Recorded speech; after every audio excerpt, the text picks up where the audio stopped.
যারা হাসনাত আব্দুল্লাহ যা করেছেন আমি এটাকে মানে কোনোভাবে প্রশংসা করতেও প্রস্তুত নই। গতকাল উনি ঝুঁকিতে ছিলেন না, কিন্তু এর আগে একদিন উনি ঝুঁকিও নিয়েছিলেন। সেটা হলো 7 কলেজের সাথে ঢাকা ইউনিভার্সিটির যে ঝামেলা হচ্ছিল, উনি খুব ঝুঁকি নিয়ে সামনে দাঁড়িয়েছেন।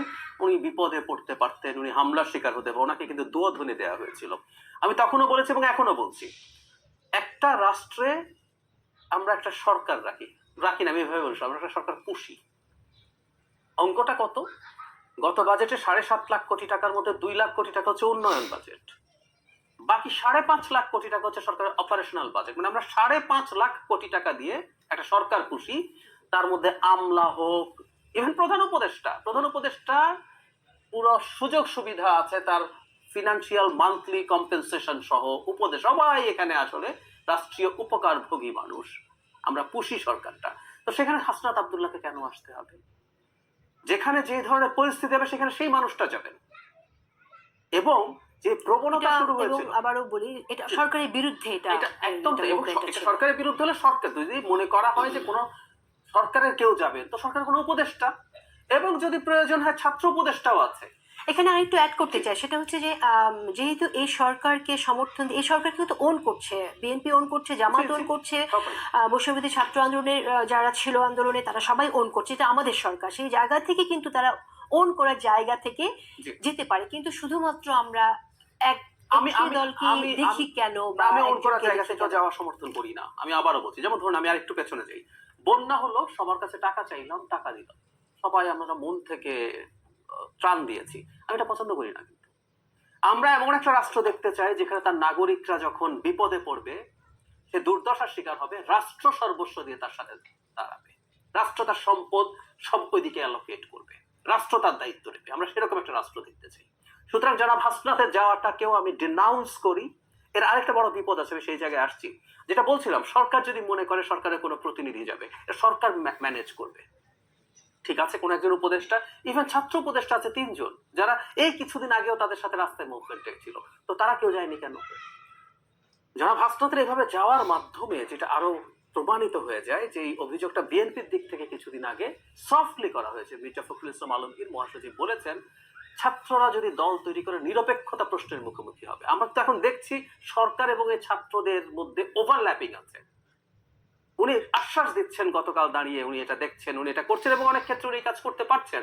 তার মানে সরকারের কাছে তার এই ধরনের একটা অ্যাক্সেস আছে, এবং মানুষের সামনে এই মেসেজটা আসছে যে বাইরে যেসব স্টুডেন্ট আছে তারাও আসলে ডিফ্যাক্টো সরকার, তারাও কিন্তু সরকারের অনেক জায়গায় তাদের গুরুত্বপূর্ণ প্রভাব আছে। ফলে সরকারের নিরপেক্ষতার যে প্রশ্ন, সেটা আরো ডালপালা মেলবে জনাব হাসনাত যা করছেন। এবং সবচেয়ে জরুরি কথা, অথরিটি ছাড়া এই কাজটা করা। আজকে তো না হয় ছাত্রদের সাথে বসে, যদি মাঝে মাঝে এমন হয়েছে, আমাদের মনে আসে নিশ্চয়ই, এইচএসসি পরীক্ষা যখন পেছানো হয়, তখন সচিবালয়ের কর্মকর্তা এবং স্টুডেন্টদের মাঝখানে বসে জনাব হাসনাত নেগোশিয়েট করেছেন। এগুলো প্রত্যেকটাই আসলে আমাদের এই যে সিস্টেম আছে এর বাইরে। আর একটা প্রশ্ন আমলাদের ক্ষেত্রে যদি বলি, তিনি নিজ দায়িত্বেই যান নাকি তাকে আসলে আমার মনে দেন সেটা আমরা, আচ্ছা, সরকার তো নিষেধ করছে না, সরকার একটা নিষেধ করছেন, এটা তো অবভিয়াস। নিষেধ করলে উনি বারবার যেতেন না, উনি বারবার যাচ্ছেন এবং উনি অনেক সময় অনেক কিছু করে দিতে পারছেন। তো তাহলে আমরা ধরতেই পারি যে যারা বাইরে আছে তাদের আসলে ইমেজ বিল্ডিং এর চেষ্টা সরকারের জায়গা থেকে, এগুলো নিরপেক্ষতার প্রশ্ন তৈরি করে। সচিবদের নিয়ে দুটো কথা একটু বলি। একটা সরকারকে চলতে হলে বাংলাদেশের মতো দেশে, যেখানে আসলে একটা সিস্টেম ঠিকঠাক মতো কাজ করে না, আপনার একটা পলিটিক্যাল ফোর্স লাগবে। আপনার যদি পলিটিক্যাল ফোর্স ঠিকঠাক মতো না থাকে, আপনাকে তো রিলাই করতে হবে। ফলে যেটা দাঁড়িয়েছে, এই সরকারের সেই রকম পলিটিক্যাল ফোর্স নিজস্ব একদম নেই। যদিও বিএনপি, জামায়াত সহ সবাই এই সরকারকে সমর্থন দিয়েছে, কিন্তু সরকার খুব বেশি কনফিডেন্ট ফিল করছে না। ফলে তারা মনে করছে আমলাদের উপরে নির্ভর করেই তাদের বেসিক কাজগুলো তারা করতে পারবেন। এবং সরকারের সিদ্ধান্তহীনতার কারণে, আমি দু একটা উদাহরণ একটু দেই। একবার জনপ্রশাসন সংস্কার কমিশনের একটা তথ্য বেরিয়ে যাওয়ার পর যে 50-50 উপসচিবের ক্ষেত্রে হবে, প্রশাসনের আমলারা তাদের সার্ভিস রুল ভঙ্গ করে সমাবেশ মিছিল করেছেন সচিবালয়ের ভেতরে, তারা অডিটোরিয়াম ভাড়া করে তীব্র ভাষায় সরকারকে আক্রমণ করেছেন। কোনো ব্যবস্থা সরকারের দিক থেকে নেওয়া হয়নি। তো যখন আপনি এটা করবেন না, তখন আপনারা বুঝবেন যে এই সরকার তো আসলে দুর্বল, তাদের সাথে যে কোনো কিছু করা যায়। ফলে তারা করছেন। এবং নট অনলি দ্যাট, এটুকু যোগ শেষ করি যে আহতদের কথা আসলো, আমাদের প্রধান উপদেষ্টা নিউ এজ সম্পাদকের সাথে ইন্টারভিউতে স্পষ্টভাবে বলছেন যে আমলাতান্ত্রিক জটিলতার জন্য আসলে এটা করতে পারছেন না। তো সরকারের থেকে যদি তারা এগুলো ম্যানেজ করতে না পারেন, আমরা তো এম্পাওয়ার্ড হবে, এবং যখন স্বীকার করেনি কারণ আমরা পারছি না, আমরা দুর্বল, তো ছেড়ে দেবে কেন? নুরুল ইসলাম বুলবুল, যে কথাগুলো হয়েছে সেই জায়গায় যদি আপনার কিছু বলার থাকে আপনি অবশ্যই বলবেন। এর পাশাপাশি আমি একটি প্রশ্ন আপনার কাছে রাখতে চাই, সেটা হচ্ছে যে আপনি জানেন যে এখানে কয়েকটি ঘটনা ঘটেছে যেখানে নারী স্টারদের, অভিনেত্রীদের শোরুম উদ্বোধনে যাওয়ার কথা ছিল এবং শোরুমগুলো উদ্বোধন তারা করতে পারেননি। তৌহিদি জনতাদের বাধার মুখে এমনকি ফুটবল ম্যাচ পর্যন্ত বন্ধ করে দেওয়া হয়েছে, যদিও পরে একটি ফুটবল ম্যাচ চালু করার উদ্যোগ নেওয়া হয়েছে, কিন্তু আহ, প্রথমত কথা থাকে যে এটা তারাই জিতে গেছে এবং বন্ধ করা গেছে। এখানে এলাকার যারা ধর্মপ্রাণ মুসল্লি আছে তারা আছেন এবং সাথে জামাতের কর্মী আছেন, আছে চরমোনাই পীরের সাথে কাজ করেন এমন কর্মী আছেন, এমনকি মামুনুল হকের সাথে কাজ করে এরকম কর্মীরাও আছেন। তো আপনারা কি দলীয়ভাবে আপনাদের যারা নেতাকর্মী তাদেরকে এই বিষয়টায় কোনো বার্তা দিয়েছেন, বা আপনারা তো চরমোনাই পীরের সাথে ঐক্য করতে যাচ্ছেন, সেখানেও আপনারা কোনো বার্তা দিয়েছেন কিনা যাতে এই ধরনের ঘটনা না ঘটে? জি, আপনাকে ধন্যবাদ। আসলে পূর্বের যে প্রসঙ্গটি ছিল যে আমরা তো সবাই মিলেই বর্তমান সরকারকে আমরা সহযোগিতা করতে চাই যে আগামী দিনে একটি সুষ্ঠু নির্বাচন এবং নির্বাচিত সরকারের হাতে ক্ষমতা হস্তান্তর করার জন্য তারা যেন একটু পরিবেশ তৈরি করতে পারে এবং সময়টুকু স্মুথলি যেন তারা চালাতে পারে। আমরা একটু আগে আলাপ করছিলাম যে এখানে অনেকগুলো প্রবলেম তো রয়ে গেছে, যার কারণে তারা এক্ষেত্রে বারবারই হোঁচট খাচ্ছেন। আমার মনে হয় দেখবেন যে এই গভর্নমেন্টের কি বলে প্রতি বিপ্লব যদি আমরা সূচনার ঘটনাগুলোকে বলি এবং পরে যে দাবি দেওয়ার পাহাড়, তাতে মানে প্রতিদিনই এই সরকার এইসব বিষয় নিয়ে একটা বিপর্যস্ত অবস্থার মুখোমুখি হচ্ছেন। 2 নম্বর হচ্ছে যে অন্তর্বর্তীকালীন সরকারকে পুলিশ প্রশাসনের পক্ষ থেকে আইন শৃঙ্খলা বাহিনী যেহেতু তাদের আসলে তারা কিছুটা হলেও বিপর্যস্ত এবং তারা আগে একটা স্টাইলে কাজ করে অভ্যস্ত ছিল। এখন এই পরিস্থিতি, চলমান পরিস্থিতি উত্তরণের জন্য যে পরিমাণ আন্তরিক হওয়া দরকার, যে পরিমাণ আত্মবিশ্বাস তাদের থাকা দরকার, যে পরিমাণ সুসংগঠিত হওয়া দরকার এবং বলিষ্ঠতার সাথে এটা ফেস করা দরকার, সেটা এখনো 5ই আগস্টের সময়ের যে বিপর্যস্ত অবস্থা সেখান থেকে তারা এখনো স্বাভাবিক অবস্থায় আসতে পারে নাই। এই অবস্থায় আমরা প্রতিদিনই দেখছি যে অন্তর্বর্তীকালীন সরকার একটা বিপর্যস্ত পরিস্থিতির মধ্যে পড়ছেন।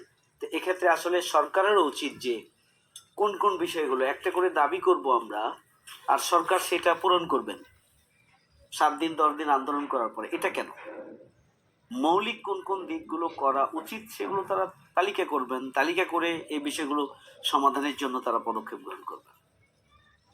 কিন্তু সেই পদক্ষেপ কিন্তু আমরা প্রত্যেকটি ক্ষেত্রে দেখছি 2টা জিনিস লক্ষ্য করছি। এক, দাবি আদায়, এবং দাবি আদায় করে 1 দিন 2 দিন 5 দিন 7 দিন 10 দিন আন্দোলন করার পরে তারপরে দেখা যাচ্ছে সরকার এটিকে মেনে নিচ্ছে। 2 নাম্বার হচ্ছে কোনো একটা ঘোষণা দেওয়ার পরে যে এটার বিরুদ্ধে বক্তব্য হচ্ছে আবার সেখান থেকে পিছিয়ে সরে আসছেন। তাহলে প্রত্যেকটা কাজ যেভাবে সুনিপুণভাবে করা উচিত এবং প্রত্যেকটি কাজ যেভাবে ভেবে চিন্তে করা উচিত এবং যে কাজটি সুষ্ঠুভাবে করা উচিত, সব ক্ষেত্রেই কিন্তু একটা সমন্বয়হীনতা লক্ষ্য করা যাচ্ছে তাদের কার্যক্রমের মধ্যে, যার কারণে আসলে রাজনৈতিক দলগুলোর যেমনিভাবে ফুটবল ম্যাচ এটা নিয়ন্ত্রণ বন্ধ করার দরকার প্রসঙ্গে তারা যদি আমি ভাবছে। আপনার মন্তব্য জানতে চাই। যে আমার মনে হয় ফুটবল ম্যাচ বন্ধ করা বা যে কোনো পজিটিভ কাজ বন্ধ করার জন্য এটা জামাত ইসলামী বাংলাদেশের পক্ষ থেকে তো প্রশ্নই নাই। তবে সাধারণ জনগণ যেখানে অশ্লীলতা, বেহায়াপনা বা পরিস্থিতির অবনতি ঘটার মতো কোনো পরিস্থিতি থাকে সেখানে স্বতঃস্ফূর্তভাবে মানুষ এগিয়ে আসে। এখানে শুধু আলেমরা এগিয়ে আসেন বিষয়টা এমন নয়, সব ধরনের সাধারণ মানুষ এখানে এগিয়ে আসতে পারেন। তারা হয়তো ভুল মেসেজের কারণে এগিয়ে আসতে পারেন, অথবা তাদেরকে কেউ পিছন থেকে ভূমিকা পালন করার কারণে তারা এগিয়ে আসতে পারেন, আবার তারা তাদের মনে করতে পারেন যে তাদের ভূমিকার মাধ্যমে অশ্লীলতা, বেহায়াপনা অথবা কোনো নেগেটিভ চর্চা এগুলো বন্ধ হোক, সেই চেতনা থেকেও তারা এগিয়ে আসতে পারে। এটার সাথে কোনো রাজনৈতিক ইনফ্লুয়েন্স থাকার তো প্রশ্ন নাই, এটা সাধারণ একটু প্রশ্ন রাখতেই হবে আমাকে, আপনি কি নারী ফুটবল ম্যাচের মধ্যে কোনো বেহায়াপনা দেখেন, বা একজন নারী যে একটু শোরুম উদ্বোধন করছে আমি এখানে শুধু নারী ম্যাচ তো না, আপনি বললেন যে আবার উদ্বোধন এটা আউট, আমি বলছি যে সাধারণ জনগণের সেন্টিমেন্টটা কোথায়।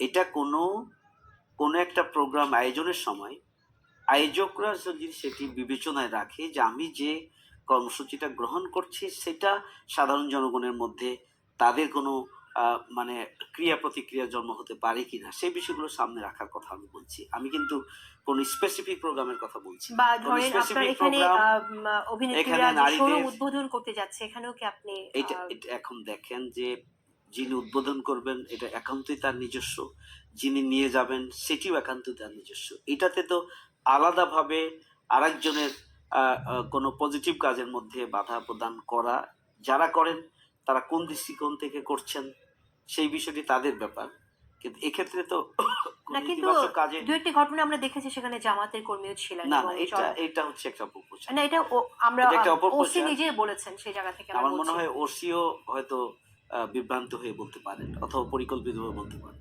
জামাতের কর্মীরা কোনো ধরনের হটকারী কার্যক্রমের সাথে নেই, আচ্ছা, কখনোই নাই। আমার একটা আপনারা ক্ষেত্রে কি একটু কৌতূহল আমরা আছে। সামনে বিষয়টা আমরা জানার ইনশাআল্লাহ। চেষ্টা করেছেন আসলে আপনাদের দলীয় কোনো কর্মী ওখানে না, ছিল আমরা কিনা? আমাদের কাছে যতটুকু রিপোর্ট, আমরা তো প্রতিটি আমাদের তো কর্মীদের অবস্থান সম্পর্কে আমরা ধারণা রাখি, সুতরাং আমাদের কোনো কর্মীর এই জাতীয় কাজে যাওয়ার প্রশ্ন নেই।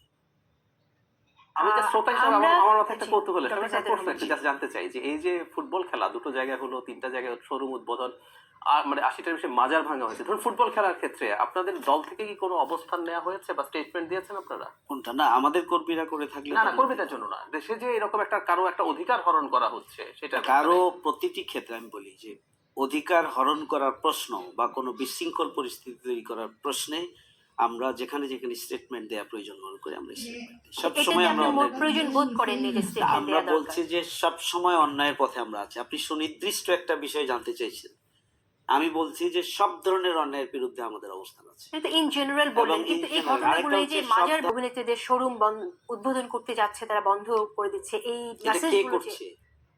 তৌহিদি কারা জনতা, করছে? না, এটা এটা তো চিনি- আমরা শুনছি তৌহিদি জনতা। এই না। তৌহিদি জনতা কারা, এটা যখন আমরা কারা? খুঁজতে যাই তখন দেখেছি সেখানে এলাকার ধর্মপ্রাণ মুসল্লিরা যেমন আছে এবং সাথে ধর্মভিত্তিক দলের না, কর্মীরাও আছে। এটা আপনার ব্যক্তিগত আমি comments হতে পারে। রিপোর্টকে রেফারেন্স করে আমি বলছি, এটা এটা আপনার বিবিসি তো comments, বিবিসি আমি বাংলা আপনার এই মতামতের সাথে আমি হয়েছে। একমত নই যে এখানে কোনো রাজনৈতিক দলের ইনফ্লুয়েন্স আছে, এটা থাকার প্রশ্নই নেই। এই ধরনের কার্যক্রমকে আমরা অনুৎসাহিত করি। আমাদের সুতরাং সময় একেবারে শেষ। আব্দুল সালাম, আপনার মন্তব্য জানতে চাই এই বিষয়ে। না, আমি প্রথম যেটা আসতে চাই, যেটা আসলে মূল, যে আজকের এই সরকারকে যেটা বলবো সেটা হলো যে প্রথম থেকেই তাদের উচিত ছিল যে এই সমস্ত দাবি দেওয়ার ব্যাপারে সবকিছুতে এটাকে অ্যাভয়েড করে, যেটা একটা নির্বাচিত সরকারের দায়িত্ব তারা করবে, আমাদের দায়িত্ব না, তাহলে তাদের উপর এই প্রেশারটা আসতো না। আর এখন তো স্বাভাবিকভাবে দেশের এই সরকার মানে কোনোটাই ম্যানেজ করতে পারতেছে না। একটা হলো যে যেটাই ম্যানেজ করা দরকার সেটাও পারতেছে না, পাশাপাশি আস্তে আস্তে তার যে জনপ্রিয়তা বা যেটা থাকা দরকার পাবলিকের কাছে সেটাও আজকে আস্তে আস্তে তারা হারাচ্ছে। এই কারণে আমরা বলবো যে আমরা চাই না এই সরকার ব্যর্থ হোক, আমরা চাই এই সরকার সফল হোক। এবং সেই সফলতাটা হলো একটাই, সেটা হলো যে তারা যদি একটা গ্রহণযোগ্য নির্বাচনের মাধ্যমে যদি নির্বাচিত সরকারের কাছে দায়িত্বটা অর্পণ করাটাই হলো তাদের সবচেয়ে সাকসেস। কাজে সেই সাকসেসের দিকেই তারা এখন আগাবে এবং সেটা আগানোর জন্য রাজনৈতিক দলগুলো তার প্রতিপক্ষ না, রাজনৈতিক দলগুলো তার সহায়ক শক্তি। এই কারণে রাজনৈতিক দলগুলোকে কোনো কিছু সৃষ্টি হোক, বিএনপি সবসময়, বিএনপি রাজনীতিটা কি, বিএনপি এক্সট্রিম রাইটও না এক্সট্রিম লেফটও না। বিএনপি এই কারণে আজকে বাংলাদেশে গ্রহণযোগ্য একটা দল হিসাবে কিন্তু এই কারণে জনগণের কাছে আজকে সবচেয়ে জনপ্রিয়। কাজে আমরা বাংলাদেশের সেই ধারাটাকে অব্যাহত রাখতে চাই, যে আমরা এখানে কোনোভাবে কোনো কট্টর না, আমরা এখানে লেফটও কট্টর না রাইটও কট্টর না, আমরা একটা মাঝামাঝি পন্থার একটা ডেমোক্রেটিক উদার নৈতিক একটা গণতান্ত্রিক দল। এবং আমরা বিশ্বাস করি দেশটাকে আগায় নিতে হলে এটাই দরকার। সেখানে সব ধর্ম থাকবে, বর্ণ থাকবে, মতামত থাকবে, কাজেই কোনোটাকে বাদ দিয়ে তো একটি আমরা যেতে পারি না। বড় দল হিসেবে দেশে এই যে ঘটনাগুলো ঘটছে, যে ঘটনাগুলো খুবই অনাকাঙ্ক্ষিত, যে নারীরা ফুটবল খেলতে অবশ্যই যাবে, এটা হলো সেখানে আপনারা কোনো বার্তা দেবেন কিনা? ইসলাম না, sorry, ধর্মভিত্তিক দলগুলোকেও আপনারা কোনো বার্তা দেবেন না কিনা? না, আমরা ওই যে একটা কথাই বললাম যে এখানে সবার মতকে আমার মূল্য দিতে হবে। এবং আজকে শুধু বাংলাদেশ তো একটা বিচ্ছিন্ন কোনো দ্বীপ না, বাংলাদেশ তো আজকে সারা বিশ্বের একটা অংশ। তাই আজকে কোনোভাবেই সেটার সাথে বিচ্ছিন্ন হয়ে তাই বসবাস করতে পারবো না। আজকে যদি আমি ইসলামের কথা বলি তাহলে আজকে সৌদি আরবের কি অবস্থা, আজকে ইরানের কি অবস্থা, তাই না? আজকে যদি কমিউনিজমের বলি তাদের কি অবস্থা, অর্থাৎ সবকিছুকেই সামঞ্জস্য করে আমাকে চলতে হবে। এখানে এখানে কোনোটাই কট্টর হওয়া যাবে না। এটা হলো আপনাদের একটা question। আন্দোলনের কর্মসূচি ঘোষণা করেছেন আপনার সড়কের নামার, এবং সেটা ফেব্রুয়ারিতেই। এটা কি ফেব্রুয়ারিতেই হওয়া জরুরি ছিল কিনা? না, আমরা বলতেছি এটা সরকারকে বলার জন্য যে আপনি এখনো সময় আছে, যে আপনি যেহেতু এগুলো হচ্ছে না, আপনি বারবার বলার পরে আপনি একটা রোড ম্যাপ দেন নাই। সরকারকে চাপে রাখতে চান না, আপনারা? চাপে মানে কি, আপনি দেন, দিতে হবে। অর্থাৎ পারছেন না আপনি, কাজে এগুলো করেন। আর যেহেতু এখন কোনোটাই পারতেছেন না, এখন নির্বাচন দেন, সোজা কথা। ডক্টর জাহিদুর রহমান, সাম্প্রতিক একটি বিষয়ে আপনার মন্তব্য শুনতে চাই আমি। আপনি জানেন যে ডাস্টবিনে হাসিনার ছবি বইমেলায়, এটা নিয়ে অনেক সমালোচনা হচ্ছে এবং অনেকে বলছে যে এটা নাকি রুচিহীন। তো শেখ হাসিনা গণহত্যাকারী, গণহত্যার দায়ে তিনি অভিযুক্ত, স্পষ্ট প্রমাণ আছে তিনি কিভাবে অনেককে অর্ডার করেছেন, নির্দেশ দিয়েছেন ছাত্র জনতা, নিরস্ত্র ছাত্র জনতাকে গুলি করার ক্ষেত্রে। তো এরপর এই পতিত হাসিনাকে ঘৃণা করা যাবে না? আপনি কিভাবে দেখেন বিষয়টা? কেন এটা আসছে যেটা রুচিহীন? মানে আমাদের আসলে গণতন্ত্র বস্তুটাকে আমরা ভুলেই গেছি। শেখ হাসিনা ভুলিয়ে দিয়েছেন আমাদেরকে।